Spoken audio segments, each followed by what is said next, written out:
वांग बटाट्याची सुकी भाजी अशी हिरव्या मिरचीवर करून पाहिली आहेत का? आज मी दाखवणार आहे वांग बटाट्याचीच भाजी, पण वेगळ्या पद्धतीने.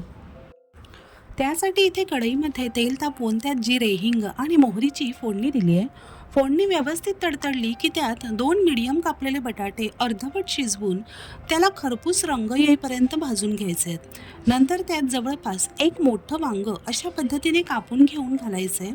वांग आणि बटाटा व्यवस्थित मिक्स करून घेऊयात आणि त्यात चवीप्रमाणे मीठ आणि कांद्याच्या पातीचा बारीक चिरलेला कांदा घालून सर्व परतून घ्यायचे आहे.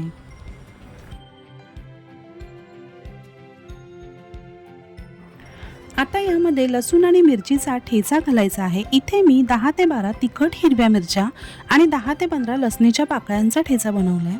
आता मंद गॅसवर वांगी आणि बटाटे व्यवस्थित शिजवून घ्यायचे आहेत.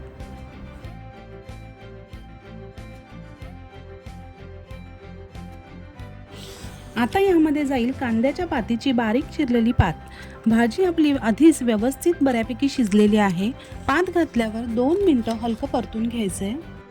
5 पातीचे कांदे आपण आधीच घातले होते, आता त्याची पातही वापरली आहे. नंतर ह्यात जाईल धनेपूड आणि थोडीशी हळद.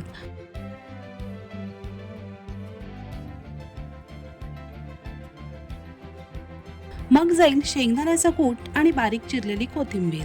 भाजीला एकदम चटपटीत बनवण्यासाठी घालणार आहोत एका लिंबाचा रस.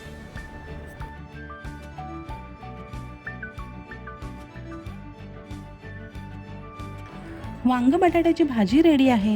ही वेगळी वांग बटाट्याची भाजी अगदी छान हिरवीगार दिसते आणि चपाती आणि भाकरीसोबत अप्रतिम लागते. रेसिपी आवडली असेल तर लाईक, शेअर आणि चॅनलला सबस्क्राईब करा. धन्यवाद.